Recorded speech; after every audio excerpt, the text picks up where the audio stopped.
Welcome in to episode number 5. We never know when it's officially going to start because we hit go, and then it says going live, and then it waits a couple seconds. But we are now live, so welcome to episode number 5 of the In This League Fantasy Football YouTube show. I am Scott Bogman. I'm Nico. And today we're going to bring you some really good stuff, but we want to start out by saying if you ever want to get at us on Twitter, at Bogman Sports, Nico is at Nico ITL. You can find us on inthisleague.com on the interwebs. At inthisleague.com, we also have another fantasy football podcast, baseball podcast, football podcast, college football podcast. Hockey is on its way. We got all the stuff coming for you. So you can find us also on Facebook, on Pinterest, and all of our other podcasts are on iTunes, Stitcher, TuneIn, and SoundCloud. So if you want to find any of this stuff, that is where we are. But today on the show, Nico, we're going to be bringing fun facts for each AFC team, one on the offense, one on the defensive side. And you did all the research for this. So how did you go about aggregating this info? I looked at pretty much every stat for every player on every team. Yeah. On a bunch of different websites. This took me quite a while. Probably like 20 hours to do all this, but it was. I'm really glad I tasked you with it then. So it was a lot of fun though. So I think I got some good stuff. Yeah, definitely some good stuff for you for sure. So the way the show works, if you haven't joined us yet, is the first half is offense and the second half is all geared towards IDP. So if you don't play IDP or whatever, you can listen to the first half and shut us off. If you're interested in IDP, go ahead and check it out and let us know too, because we're looking for people for our IDP Listener League. If you would like to be in the IDP Listener League, just go ahead and email me, scottbogman@gmail.com, and say that you want in for the IDP Listener League because we have a bunch of listener leagues for the regular podcast. So, but make sure you specifically say IDP if you want in the IDP League. So before we get into these interesting news and notes, let's do some news, Nico. All of the free agents threatening to hold out signed. Oh my God, what a surprise. Yeah. I was a little worried about Des Bryant, but the rest of them I figured would get done. You mean Des Bryant with all of his "I won't be there on my children" #truth. All of that's our fact or whatever it was. Yeah.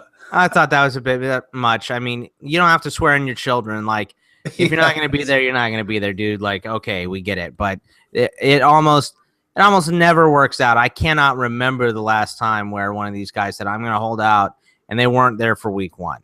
Yeah. So I think Vincent Jackson was probably the last one. Man, I forgot about that. When was that? That was 2010, I think, but that wasn't even a franchise tag. He was a restricted free agent. So I think that was the last one I can remember. Weird. It's weird. I'd rather be, I would like to get paid to do my work. So I'd rather just do that. But yeah, so that was Dez signed, Demaryius Thomas signed, Gostkowski signed. Justin Houston signed too. Houston signed. That was a big one. Yeah, he made $101 million, more than J.J. Watt, guaranteed. Yeah, well, when J.J. Watt's contract is up, he's probably going to be the highest paid non-quarterback in the league for sure. Yeah. But yeah, I thought that was something that we needed to bring to your attention, but none of it was surprising to me even a little bit. If you listen to the podcast, you know that I said, "Oh, they'll all sign." It's really not going to be. Yeah. It's not going to be anything, and it wasn't. What is something, or might be something, is Marcus Mariota has not signed his deal yet because of offset language. And what that is they're saying that if they cut him, they get to keep their money they guaranteed to pay him if he signs a deal with someone else. So if he gets cut and he doesn't sign anywhere, he gets paid to hang out at home. If he gets cut by the Titans and signs with the Bills, then the Bills are paying him and the Tennessee Titans no longer have to pay him. And it's kind of a fight. I thought they were fighting over the language that said he's no longer allowed to surf because he's from Hawaii and he's a big surfer, and they put that in the contract. A lot like how Ben Roethlisberger can't ride motorcycles anymore, like you mentioned before. And Jared Allen probably shouldn't be around guns at all. But I don't think they can put that. Can't play baseball. Yeah, or eat seafood anymore. So. So there's all kinds of stuff going on there. I think he'll wind up signing, and he'll wind up signing whatever the Titans say, right? Yeah, I imagine so. I really hope that something ends up happening where this offset language goes away, because if he can set a precedent that says that means a lot of these players get the money they're actually guaranteed, which I think is fair, especially with the new CBA, and these rookie contracts are quite small, and a lot of these guys do get cut. So I think it would be good if you set that kind of precedent, but I don't expect it's going to happen. Whatever Mariota makes is going to pale in comparison to what Sam Bradford has already made for just a terrible performance by him. At every single year he's played. The span of Sam Bradford's contract, he's probably the most overpaid athlete ever. That's insane. What a surprise! An Oklahoma player is the most overpaid athlete to ever walk the face of the earth. Not a surprise. How about Greg Hardy having his suspension gone from 10 to 4 games? Where would you put him now? It's pretty crazy. I had him. He was already on my top 30 defensive ends with a 10-game suspension, sitting down there at 30. With a 4-game suspension, he might move up there at least high top 20. He could crack the teens. Yeah, I said on the podcast, I think what I would do with him is I would make him a free agent pickup, because he's not going to play for the first 4 weeks. So we don't know how many snaps he's going to get weeks 5 and week 6. So that puts you 6 weeks behind already. So maybe if he plays a couple good games and you have a guy in a bye week, maybe that's when you pick him up, that type of thing. I still wouldn't draft him for sure, unless I'm in like a super, super deep IDP league, like 16 teams, 11 starters, that kind of stuff. But other than that, I'm not messing with him. So Aaron Kromer is on administrative leave. If you don't know who he is, he's the Bills offensive line coach, right? Yeah, I believe he was the offensive coordinator for the Bears last season. He seemed like he was a good coach, and now he fights children. So right. Well, he's also a psychopath. So I guess what was happening was some kids were stealing his lawn chairs, and he punched one of them in the face. Now, I will say we don't know how old this kid is. So if the kid is 17 or 16 and he's just being a punk and he keeps stealing this guy's lawn chairs, then I don't have that big of a problem with it. You probably shouldn't assault someone for stealing your stuff. Maybe call the cops, teach them a lesson. But where it got really bad was not only did he punch him, he then threatened to kill the kid's family if he told anyone. Allegedly. All allegedly, of course. Yeah. But that's not okay. So yeah, you need to go. Bye-bye, as they would say in Saturday Night Live. Bye-bye. It's time to go. So we'll see what happens with the Bills O-line now that they are going to have a new offensive line coach. I mean, we'll see. And we'll see what happens with Kromer. The last time I remember a coordinator having this big of an impact was the guy who tripped the Dolphins player. Remember the Jets guy? Yeah. And then recently P. Diddy was swinging kettlebells at that guy. That was the same guy. So he's a coach at UCLA now. Apparently that P. Diddy thing, apparently the coach started it. So it doesn't surprise me. That's the same psycho that was tripping people on the sideline. Yeah. So I don't know. It's all very, very strange. I don't know what's happening with it, but we'll see if we ever see Aaron Kromer in the league again, because things like that, if you're not Adrian Peterson and a player performing on the field, you usually don't get a second chance very often. Yeah. So he could be a really good CFL coach. So maybe you'll be seeing a lot of them up there in the Great White North. So we can hope. All right, so let's get into these interesting facts. We're going to start out. We're going to do the AFC today, and we're going to do the NFC on Monday. So let's start out with the AFC East and the Buffalo Bills, aforementioned Aaron Cromer's former team. And the one you picked out here is running backs behind Matt Castle in the past 2 years have averaged 8.5 points per game in PPR leagues. Averaging that out across an entire season is good for running back number 33 overall. Keep in mind, though, most of those games were played by Adrian Peterson.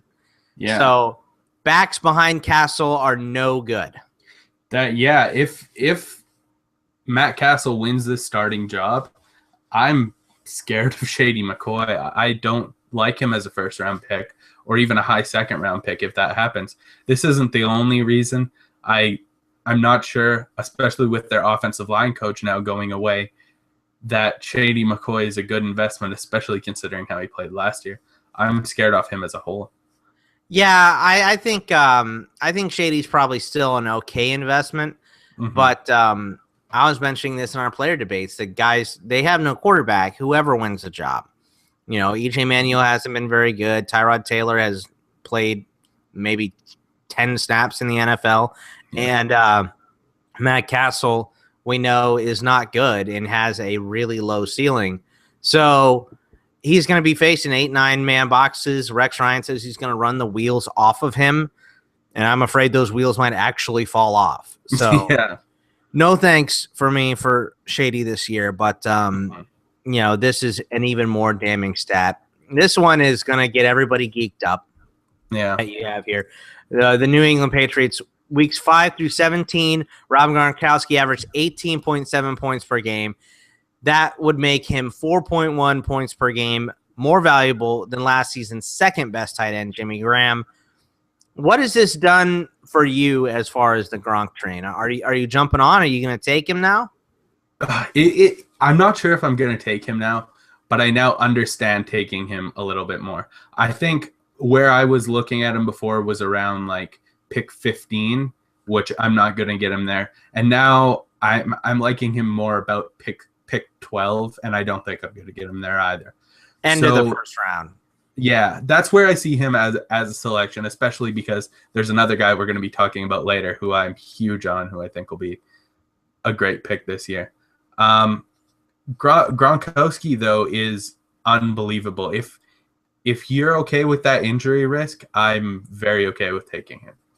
Yeah, that's kind of tough for me. I don't think I would take an injured guy and also take a tight end while you have to pass on a number one wideout. Like if you're taking Gronk, you usually have to pass on, you know, Dez or Demarius or, you know, DeMarco Murray, a good running back. And then you also have to fill those spots later. So to me, it's not so much about what Gronk does. It's about what you miss out at the other positions that are thinner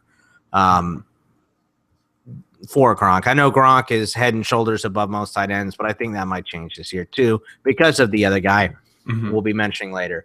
The New York Jets, in the last 4 offenses Chan Gailey has been in charge of, his number one wide receiver has been among the top 8 in targets in the NFL. Stevie Johnson and Dwayne Bowe were the recipients of that. And this year he has Brandon Marshall.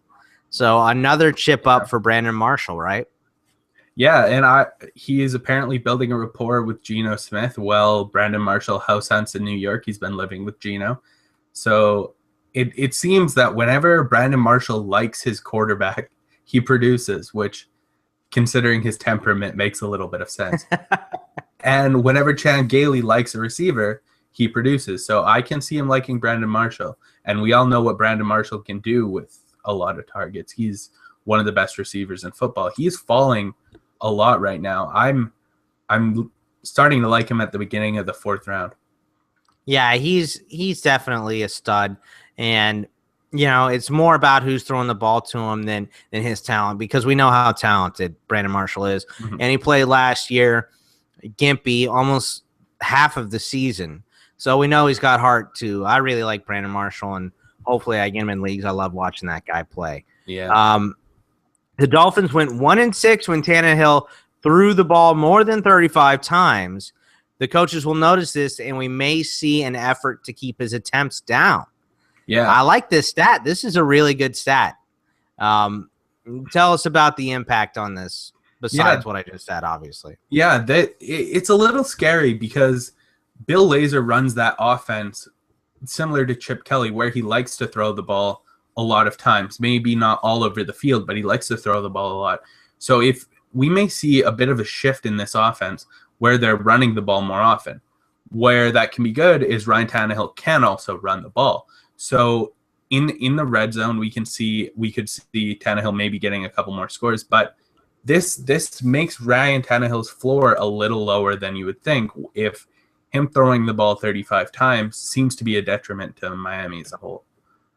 Also, it makes guys like Devontae Parker and Kenny Stills and Jordan Cameron a little bit lower also on the scale, because if they're going to scale back throwing the ball so much and they're going to run it more, those guys are going to see less targets, less yards, less touchdowns for sure. So it's more than just Tannehill. It affects everybody. And Lamar Miller could go up and Jai could go up. Mm-hmm. So if they're going to run the ball so much more, and I already think Lamar Miller is underrated. But let's move into the AFC North and talk about the dirty, terrible Ratbirds. Justin Forsett averaged 17.6 points per game in PPR against teams with bottom 10 run defenses. He placed 6 bottom 10 run Ds from last year in 2015, including 4 of them in weeks 10 through 16. That bodes very well for Justin Forsett. That you can ride this guy to a championship with those kind of numbers. He's a great player, and I think he's going to get targeted a whole lot more under Mark Trestman. This guy, I think he's getting heavily underrated. He's a second-round pick for me, maybe a mid-second-round pick, especially in PPR leagues. I love Justin Forsett this season. It, again, pains me to say that because he's a Baltimore Raven. But I've actually always been a pretty big Forsett fan since he played for the Texans and the Seahawks before. I like this guy a lot, and I think he finally has that chance to shine. Yeah, he's gonna probably be really good this year.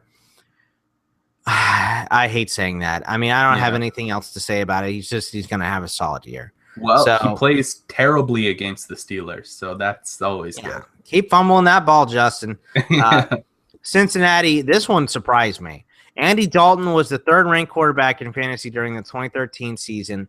Injuries to all of his top 4 passing options, A.J. Green, Marvin Jones, Gio Bernard, Tyler Eifert, all happened last year, and those all could have contributed to his downfall from 2013 to 2014. Do you see Andy Dalton as a sleeper this year? I see him as a sleeper for sure. He's going undrafted right now, and that's a guy who is a year removed from being a top 3 option. I think that's a little insane. To me, he's probably going to finish my ranks around the 8 to 10 range, and I think that's where he should go. He's a very consistent player, and we don't lose points for playoff breakdowns in fantasy football. So I'm very high on Andy Dalton this season, and I think it's a little bad where he's going right now. The fact that he goes undrafted is insane to me.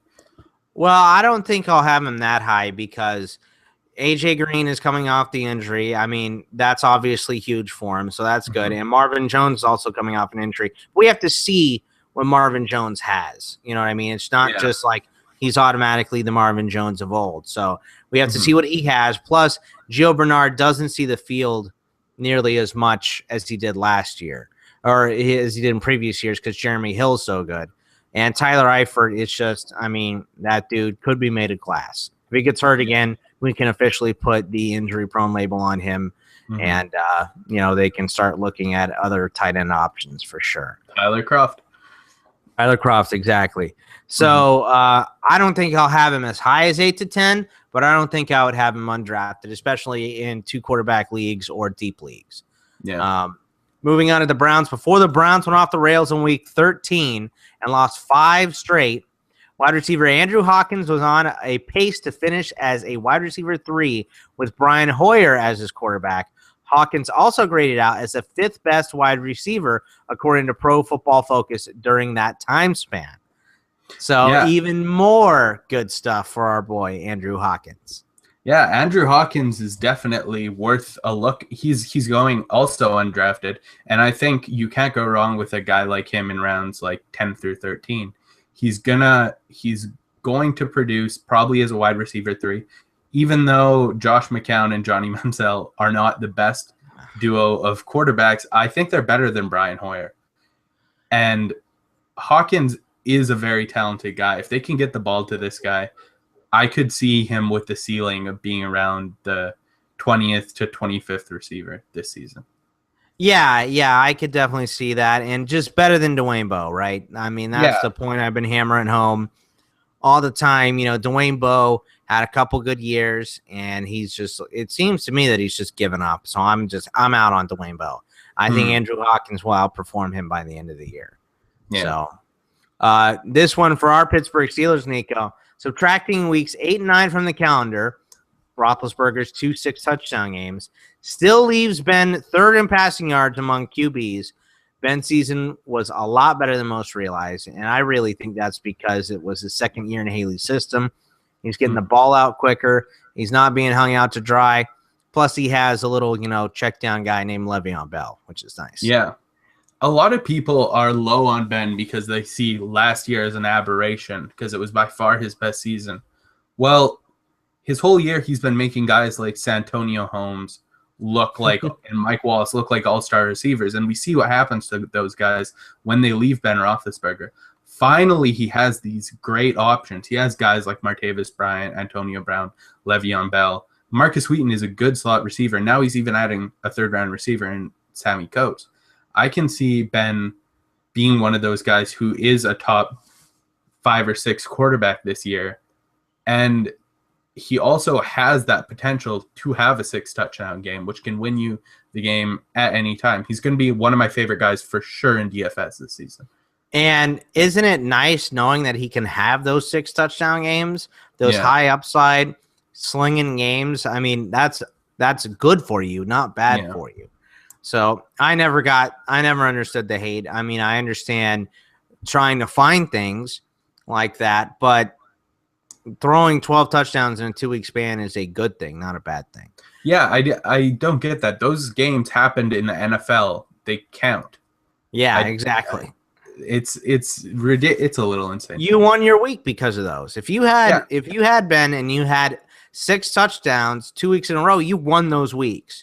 Like the rest of your team had to have been filled with ACL injuries if you didn't win or something. I don't know. Yeah, and one of the games was against Baltimore too, which was a good defense.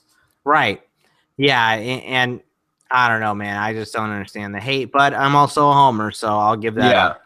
Moving to the AFC South, the Houston Texans, Arian Foster averages 24.2 points per game against the Tennessee Titans.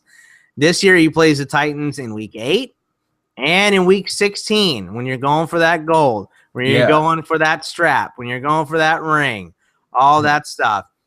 So for me, that's got to move Foster up ranks, right? What about for you? Yeah, it definitely moved him in my ranks. He's very close to a top 5 guy for me because of this. 24.2 points, that'll win you a week almost by itself. That is a huge difference. I believe the average point in it per game for a top 24 running back was something like 11, and this is more than double that. So that's strong. It's going to be ridiculous. He gets a lot of receptions against the Titans. He runs all over them. That defense is going to get better, but Foster destroyed them even when they were good. And well, the biggest thing is getting Foster to Week 16, right? I think that's a bigger hurdle than anything with Arian Foster. Yeah. And another thing about this is he plays them in Week 8, which I consider Week 8 one of the most important weeks of the whole season, because that's usually around the time where you can tell if you're a contender or not a contender. And that's where things get separated. Because if you're 3-5 around that time, you can probably say pretty definitively, unless all your players are getting uninjured, you're not making a run for the title. But if you're 5-3, you probably have a shot around that. Right. Yeah, it's a big week. I don't know if it's more important than any other week, but it's definitely something to see for sure. The Colts, I like this one. After taking over the starting job in Week 12, Dan Herron was the most targeted running back in football with 45 targets over the 9-game stretch. He played the exact number of snaps as Matt Forte over that span and had 3 more targets than Matt Forte. Yeah.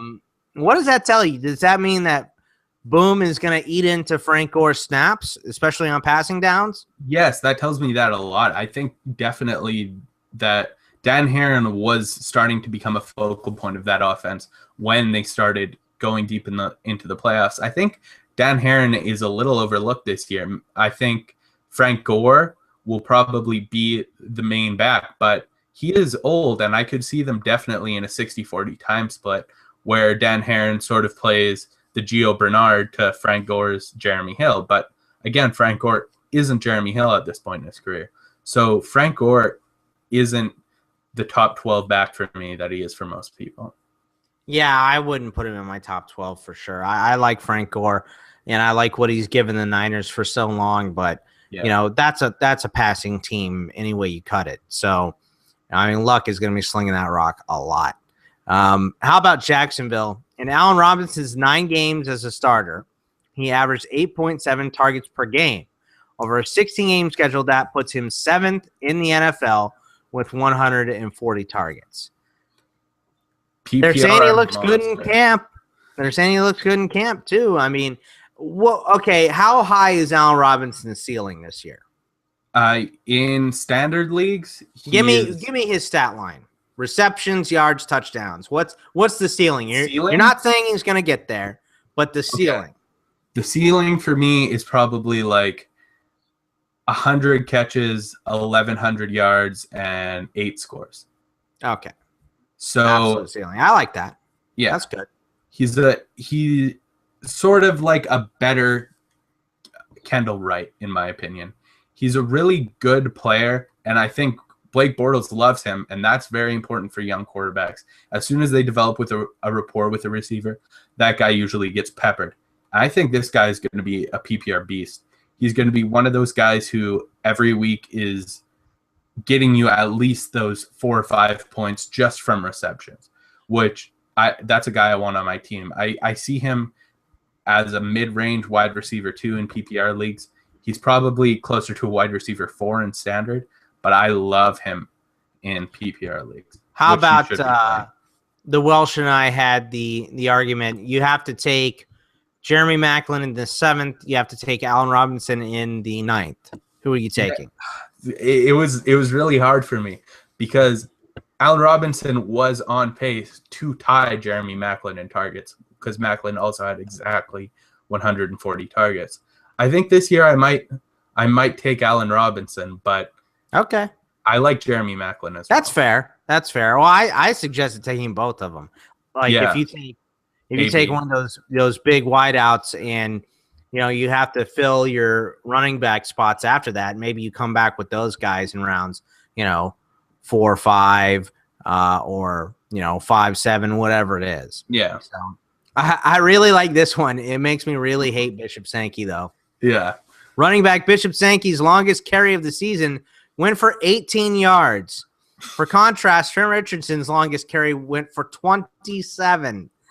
That's not very good for Bishop Sankey. Is he just done? Is he out? It's over? I don't know if he's out and it's over, but I'm not drafting him. I know a lot of people are taking the flyers on him in like the 13th round because obviously he's the last player on your team, but this guy is not explosive. I see his ceiling every week as like 25 carries for 60 yards and maybe a score. He is not a guy I want on my fantasy team. He's like a very poor man's Alfred Morris. And I don't want this guy. David Cobb could take this job away from him easily. I think the best thing to do going into the draft is just not mess with Tennessee running backs unless one of them has some horrible injury in the preseason. Mm-hmm. If that's the case, then Sankey has a job or Cobb has a job. But either way, I don't think I'm messing with it. I mean, Cobb could be something special, but we don't know. But we know that Sankey is probably not something special at all. They took a fullback, Jalston Fowler, in the 4th round.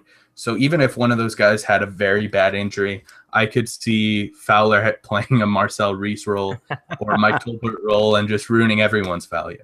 Yeah, that's a good point too. I moving on to the AFC West and the Denver Broncos.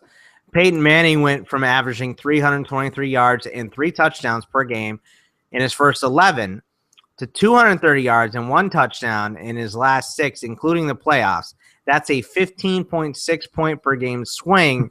Now, didn't a lot of that come after his groin injury?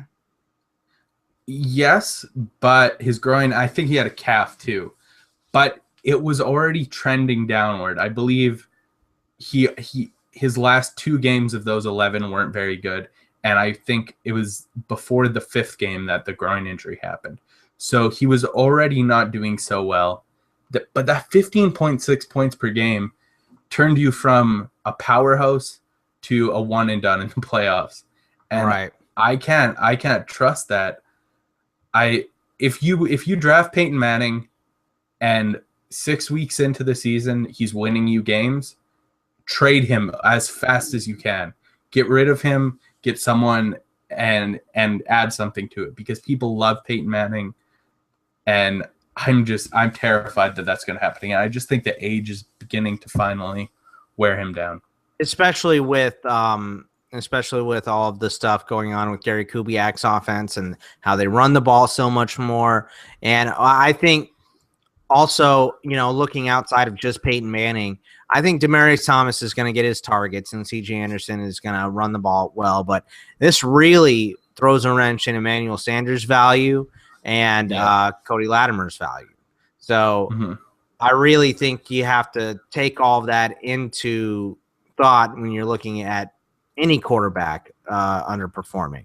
So it's a big deal, and I think Demaryius is still worth taking, and CJ is still worth taking, but Peyton maybe not, and definitely not Emmanuel Sanders and Cody Latimer.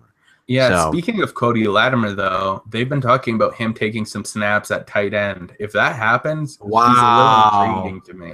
Yeah, especially if he gets the tight end eligibility. Yeah, that would be great. Mostly wide receiver. I think that could be really big for fantasy. We'll have to wait and see if that happens, but that'd be huge for sure. Yeah. Now, here's your favorite one. Yeah. Kansas City. Andy Reid has said Travis Kelce will get an expanded role in the offense this season. Reid's last talented tight end, Brent Selleck, averaged 915 snaps per season. Kelce's production rate, if he got 915 snaps last season, would have been 89 catches for 1,146 yards with 7 touchdowns, which would have easily made him the second tight end behind Gronk. Yeah. So sell everybody on Travis Kelce. Travis Kelce is my guy. I'm taking him in the 4th round in every draft, pretty much. No one else is reaching for him that high. And I'm ecstatic every time I get him. One of the biggest parts about that people don't really clue in on is 89 catches. If he had 89, that's insane for a tight end. Yeah. That's ridiculous. That's like 5 points a week guaranteed. That's Jason Witten numbers from when he was really, really good. Yeah, and more man, it's ridiculous. The big problem with tight end is that it's volatile. You'll have guys like Larry Donnell who will have 20 touchdowns weeks and then 2 0-point weeks in a row. But Travis Kelce is one of those guys with a high floor and a ridiculously high ceiling. I want him in every league I'm a part of, and I'm going to overpay for him every time. All right. Yeah, no, I like Kelce too. I think this, this gives you an even tighter bulge in your pants after reading this for sure. Yeah. Moving on to the Raiders, Michael Rivera was the worst run-blocking tight end Pro Football Focus has ever graded, and it wasn't very close. Bill Musgrave gave the snaps to his best run blocker in his last 2 seasons as offensive coordinator. So this basically says to me Michael Rivera is no longer an option in fantasy, even a little bit. If I were to go that deep with tight ends, I think he'd probably be my tight end like 70 this year. People are talking about drafting him with a flyer. Draft Clive Walford instead. This is a guy that could get cut. If Musgrave doesn't like him, he could get cut and run out of town and go somewhere else. And if he could go to the Canadian League, because this guy is not very good. I seen this worst run blocking grade. Like, it was by 5 points. He was the worst one ever. Like, wow, that's big in Pro Football Focus. Yeah. If you don't know they're scoring, that's a large margin. They usually work in fractions of points. Yeah, and I went to watch some of his game tape and him run blocking, and he pretty much turtles a lot of the time. It's like me at the salad part of the buffet line. Yeah, that's what he is. He is not. Yeah, he's not very good when it comes to run blocking, and this guy's gonna get maybe 100 snaps next year, I think. And I like Clive Walford a lot. He's a very good run blocker in comparison, and he can make some circus catches. So I could see him being a good tight end in the future. It may be a red zone target, that kind of stuff. San Diego, last one in the AFC here before we move on to the defense. Keenan Allen was targeted 16 more times in his sophomore season than he was in his rookie year, yet produced 43.6 less fantasy points. So that's telling me he didn't score nearly as many touchdowns, and his yards per reception was just garbage, right? Yeah, his yards went down too. He didn't have as many catches. He just wasn't very good last year. I think this might be because the defense is keyed in on him so much, but they also had Antonio Gates to worry about. And I think they're just going to key in on him more this year. And someone like Stevie Johnson or my guy Ladarius Green is going to break out. I'm not taking Keenan Allen anywhere. He's more of a mid-range to late wide receiver 3 for me. And with him in that range, I know I'm not getting it. I really like taking Stevie Johnson at the end of my draft, especially in bigger drafts. Every time I like taking Stevie Johnson at the end. I think he's going to be really solid this year. He's a good wide receiver, but playing in Buffalo, you don't get many options, and being, fifth fiddle in San Francisco didn't do anything good for him. So I think he could produce pretty well this year. All right, well, that's the offense. I hope some of those facts help everybody, in your draft and while you're making all of your lists and stuff. But now we're going to move on to the defensive side of the ball and introducing Nico's dogs. Just give me one quick second. I'll be right back. Yeah.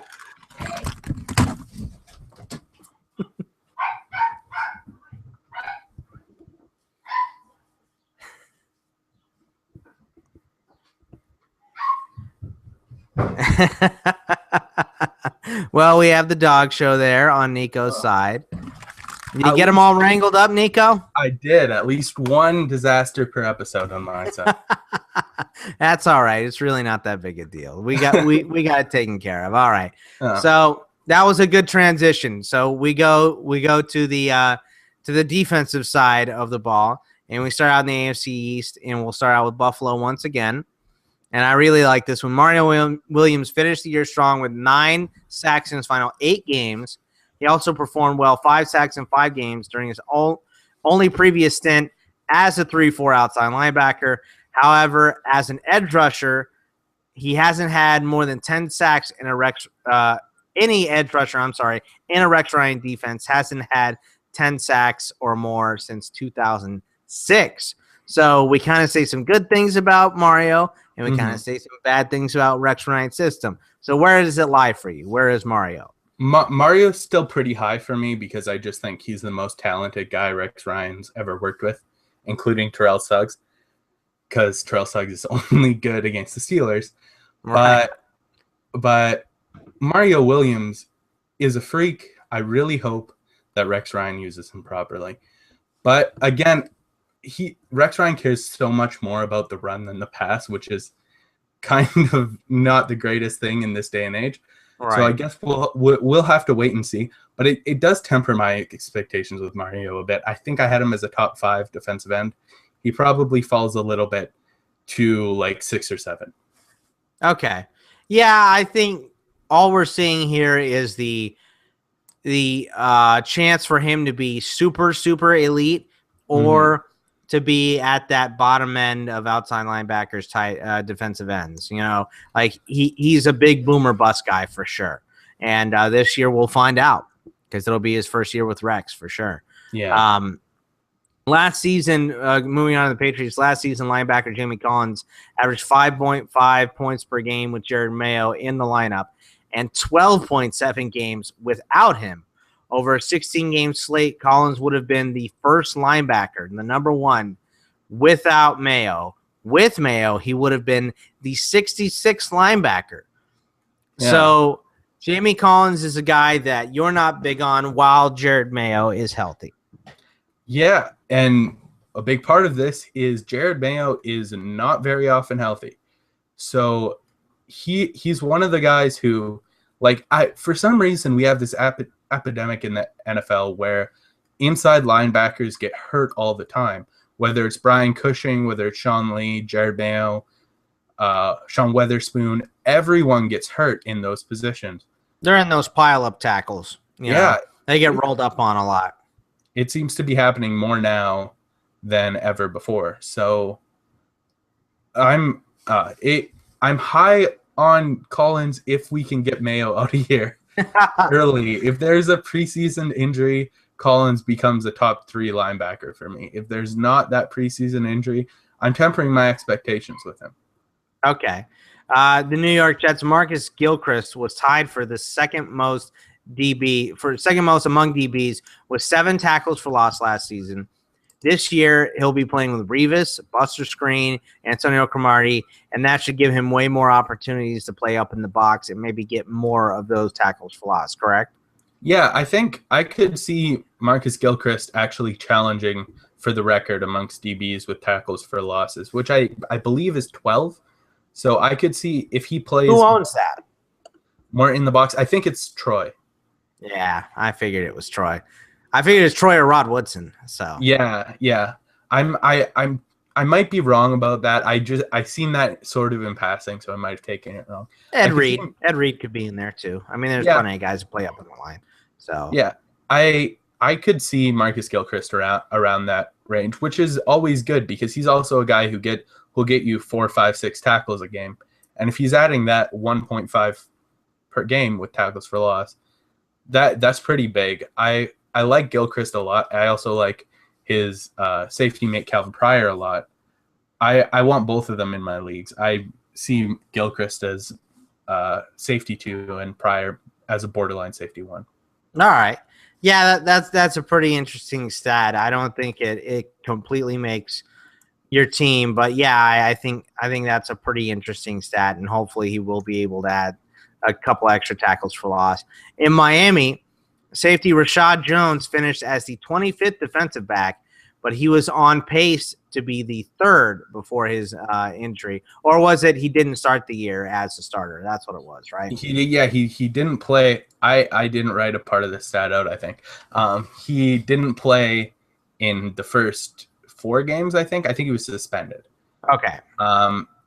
And he also adds Ndamukong Suh to his defense. And if they're throwing the ball a little more in Miami, which we're not 100% because of that stat you mentioned before, but if they score more points, other teams are going to have to be throwing the ball more. So more opportunities for tackles in the backfield for him. And with Brent Grimes' age, sort of making him decline a little bit could mean he breaks up less passes and there are more chances for tackles for Rashad Jones. Rashad Jones is climbing up my ranks. He's probably going to be the high part of the top 5 defensive backs when all is said and done before the season. I like this guy a lot. Yeah, he's really good. I'm really high on him this year for sure. Moving on to the AFC North, Baltimore, in games without Haloti Ngata, CJ Mosley's average fell from 9.7 points per game to 7.5 points per game. So if you average out that drop across the season because Ngata is gone, Mosley falls from the 7th linebacker to the 30th linebacker. Mm-hmm. I don't think, just to be sure, I don't think Mosley finishes as the 30th linebacker. No. But it does make me think about Mosley a little bit. I have him as my 2nd inside linebacker. That's counting Levante David as an outside guy. But I'm not reaching for him because there are a lot of guys at inside linebacker who I like a lot. The only guy I'm reaching for at inside linebacker would be Kuechly. So I like Mosley still, but this stat is a little bit damning. This stat, we might get a little bit more to it on the NFC side, but could also be good for Stephen Tulloch having Haloti Ngata in front of him instead of a pass rusher like Ndamukong Suh. Yeah, I like. I think CJ Mosley also takes a step up this year too, because the more experience you get, the better a player you are, and I think he'll adjust fine without Haloti Ngata. Eventually, maybe he's slow building the first couple weeks, but he'll get there. This one in Cincinnati, and this is one of your points you were trying to make, and I wasn't paying attention. Pac-Man Adam Jones finished as the #1 corner in fantasy leagues that included return yards, and as the 22nd corner in leagues that did not have them. So if your league has return yards and you have to draft corners, he is a really, really good option. Yeah, and well, I think he was even like the DB2 if we all defensive backs. So DB2, CB1. Okay, I get you. Yeah, he was very good. I'm assuming he's going to be carrying the load in the return game again. So Adam Jones, if your league includes return yards, I'm going to be happy to take him because I don't think a lot of people will. He's going to be a guy like in return yard league. Some people just take Devin Hester late, and during bye weeks, he's an excellent play in your flex. Adam Jones is that, but every week he's going to be a great defensive back option. And even considering the 22nd corner without return yards isn't that bad. It's not great, but he had something like 50 tackles, which is okay. Yeah. So he's not the worst corner for fantasy regularly. I do like Adam Jones a lot this season. All right. Yeah, I'm still not very high on him. I'm just afraid of suspensions and injuries and all those kinds of things, but he's pretty solid. So if you take him, I don't blame you really for that. It's just not a guy I'm going to be taking. In Cleveland, #2 corner last year, Buster Skrine was thrown at the second most times amongst quarterbacks. #1 quarterback, Joe Hayden, was thrown at the 5th most times. And I like your stat here. Justin Gilbert may be thrown at 1 million times this season. It could happen, especially considering how much he struggled last year. And with his athletic ability, him being thrown at that much could lead to 3 or 4 pick sixes. He's just that kind of guy, and he has those kind of hands. But he's going to be one of those guys who gets like D'Angelo Hall, who gets a bunch of pick sixes, but just isn't actually that good of a cornerback. If Justin Gilbert wins this job over Tramon Williams, I love him this year, and he cracks my probably top 10 cornerbacks and probably top 20 defensive backs. I would say so because he's going to get thrown out 8 million times. So that gives him more opportunities for picks and more opportunities for tackles and all that good stuff. Even though he's a terrible corner, he's good for fantasy. Moving on to our Pittsburgh Steelers, Lawrence Timmons has had at least 93 combined tackles for the last 5 seasons straight, giving him one of the highest floors among inside linebackers. See, that's why I like him so much. Yeah. I like those inside linebackers because they're going to get you tackles every week, and he's one of the most consistent guys. Yeah, he's a great guy to pair with if you take one of the Philadelphia inside linebackers or someone like Stephon Anthony. He's one of the best guys to pair with them because he is going to get those tackles no matter what. And if you take one of those high risk, high reward guys, you're going to, if it works out, you're going to win your inside linebacker battle every week. And so like if you take Justin Houston or Mario Williams or, Robert Quinn, any of those guys really early, get a consistent thumper after that. Maybe he's your second pick. Yeah. I was assuming like 2 linebacker leagues, but that's also true. He's one of your best bets. I like Timmons a lot. I'm just, again, a little scared that with so many inside linebackers and the Steelers planning to go to the playoffs, they might give him a few less snaps this season. Yeah, he might get rotated in every once in a while, but I still think he's usually strong for about 8 tackles a game, somewhere combined, so like 5 tackles and 3 assists, which is good for 7.5, 8 points a game. So, plus maybe a pass defended or a pick or a sack every once in a while. But going to the AFC South, we got to talk about the best player in the league. Yeah. J.J. Watt. And I really like this one that you have. According to Pro Football Focus, the best defensive tackle that he has ever played with on his line graded out as a negative 2.1. That's 2.1 below average. Vince Wilfork last year graded out as plus 10.5. So J.J. Watt could do even bigger things this year with a good nose tackle playing in front of him. He is crazy. He also, I didn't include this in the stat, but there's also Jadeveon Clowney there who defenses are going to have to account for. Right. J.J. Watt is ridiculous. I didn't even see this. I was going around looking. I was originally not going to make a stat on J.J. Watt because everyone knows how good he is. So I went to the defensive tackles, and I just seen how terrible they were. There's never been anyone half good. I think Ryan Pickett was the best one he played with last season, and he was like negative 5.7. So Ryan Pickett. Oh my God.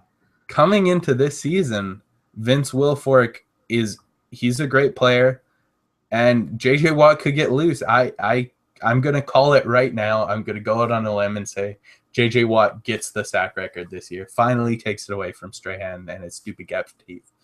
I don't understand the hate for Strahan so much. But all right. The flop sack is. Yeah, that was a bit much. Yeah, I understand that.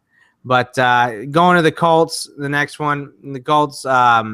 Who is this? Jonathan Newsom was 12th in pass rushing productivity as far as PFF is concerned. Indianapolis is adding 2 pass rushers in the front, or in the return of Robert Mathis and the signing of Trent Cole. Yeah. And Jonathan Newsom also did most of his rushing on the left side, and Trent Cole does most of his on the right. This could mean Jonathan Newsom breaks out a little bit this year and could maybe get you those 12 or 13 sacks that you like from those outside linebacker guys. He's one guy that, assuming leagues like our listener league is going to have 7 starters on the defensive side and a few bench spots, I would love to take Jonathan Newsom as one of my late round guys for a linebacker, because he's going to get after the quarterback, and he could break out this year. He could be that one pass rusher that always comes from nowhere and gets 15 sacks every year. Well, we know that Robert Mathis will get hurt. So the only guy that ever got hurt more than Robert Mathis was Bob Sanders. So that'll happen. Going to Jacksonville after week 1, in which he was injured, Jonathan Cyprien had less than 5 points in a game only once, giving him one of the highest floors among safeties. And I think that's why everybody likes Cyprien. See, I like to take like a Justin Houston or a Robert Quinn, like one of those risky defensive players first, and then load up on the other end with Simmons and Cyprians and all kinds of guys like that, because they're gonna steady Eddie you the points. So that other productive guy is putting you over the top eventually. You know what I mean? Yeah, That's how I like to construct my defenses. I think that's the right way to do it. And for the most part, Cyprian's one of those guys I really want this year, because even though he was so consistent last year, I see him with a chance for a higher ceiling this year, because Jacksonville could be more competitive. So that means teams are actually going to be throwing on them because they won't be down 35-0 in the second half. So Jonathan Cyprien is a really good player, and I think he could go up a lot this year. I wouldn't be surprised to see him as a top 3 defensive back at the end of the season. Yeah, he's solid for sure. I like Cyprien. Tennessee, Jason McCourty has been thrown at an average of 111 times over the last 4 seasons, more than any other corner over that time span, and that is why we have Jason McCourty as the number 1 cornerback in the league. Yeah, he also has Parrish Cox opposite him, who is you can debate Alteron Werner, but I like Parrish Cox. I think Parrish Cox is probably the best corner McCourty's ever played with. So you could see McCourty thrown at even more over this time span. Great news. Yeah, he's going to get a lot of tackles. He's going to be the best. if your league includes cornerbacks as an individual position, Jason McCourty is a top 2 or 3 pick amongst defensive players, of course. Yeah. It's not going to go Adrian Peterson, Jason McCourty. Yeah. So in the AFC West, rounding out defenses here, Denver, during Von Miller's 18.5 sack season, boo. He was asked to rush the passer on 76% of the passing snaps he played. During Wade Phillips' last 3 years as DC, his primary pass rusher has been asked to rush the passer 88% of passing snaps. So look for Von Miller to get to the quarterback even more this year. Yeah, and he's also very good at chasing down those runners when he gets into the backfield. He's one of those few you see with a lot of pass rushers. Once they get in the backfield and they realize it's a run, they sort of calm down. Von Miller almost kicks it up another notch and tries to catch that running back from behind. So he is a guy I'm very high on this year. I think he's in my top 5 linebackers, and he's another guy I could see around that 18, 19 sack mark, which is incredible for your fantasy team. Yeah, I can't root for him, so Yeah. I won't be drafting him, but I understand. He's a very good player. Kansas City, Justin Houston only had 3 games without sacks last season. The number 1 IDP pick, J.J. Watt, had 4 games without sacks. So I know that a lot of people are down on Justin Houston because he piled up sacks at the end of the year, but he's getting you one almost every single game. Yeah, that makes him one of the highest floor players. I think he had 1 game in the middle of the season with zeros across the board, which is awful. Like, it sucks when you get an IDP that does that. But that happens a lot more in IDP than in standard. So, but Justin Houston is still a very consistent player. I think he's the best outside linebacker in the league as far as real football is concerned. And I think he's just going to get better. He's another guy who could challenge Strahan eventually for the sack record. More Von Miller stats from Nico. Like, we get it, Nico. All right. But this one is for Oakland. Von Miller averaged almost a sack per game in Jack Rio's defense. And Khalil Mack is stepping into that same type of role that Von Miller had now that Jack Del Rio is coaching in Oakland. So what do you think about Khalil Mack? Is this the year he takes that huge step? Khalil Mack has a crazy ceiling as far as I'm concerned. He had 40 quarterback hurries last year, which is very good. That's very close to – no, that's over 2 a game. And I could see him getting a sack per game and getting somewhere in that 80 tackle range, which would be very close to the number 1 IDP period. Khalil Mack's a guy I'm getting in every league. I like to pound my chest about him a little bit because I thought he was the number 1 player in that draft class over Jadeveon Clowney. So I'm going to like him a lot always. But Khalil Mack is a very, very good player, and he's just going to explode this year. That's a strong stat. I like that. That's really good. The last one we have here for you is San Diego. In games with Jason Verrett playing, Eric Weddle averaged 9.5 points per game, averaging that out across a 16-game season. Would have him as the number 1 defensive back in fantasy. I like that stat a lot. Yeah, Eric Weddle's always been one of my favorite players. I feel like he's got shortchanged a lot with guys like Earl Thomas and peak Troy Polamalu and Ed Reed in the league at the same time as him. He's always been most of his career like the second best safety in the NFL. So he hasn't really got the respect he deserves. Next year, he could be the number 1 DB in fantasy, and I wouldn't be surprised in the least. I'm going to probably end up with him in a lot of leagues. The guy who was number 1 last year, Harrison Smith, is another guy I'm very high on, so I'm going to probably end up with him in a lot of leagues too. But Eric Weddle is a guy who belongs on fantasy teams, and I think Jason Verrett's one of those guys who isn't injury prone, who just happened to get an injury. So he'll be healthy probably all of next year. Right. I got to say, Nico, that's a fantastic job putting this together. And Thank you. I'm excited to see what we have coming up next week for the NFC version of this. You're going to have more great stats for you next week. So be sure to tune in. Please, subscribe to our channel here and tell everybody what you think. Subscribe. Yeah, exactly. And if you see this on Twitter, go ahead and give it a retweet and tell your friends about it and stuff. So we appreciate everybody, and we'll see you guys next week. Take it easy. Yeah.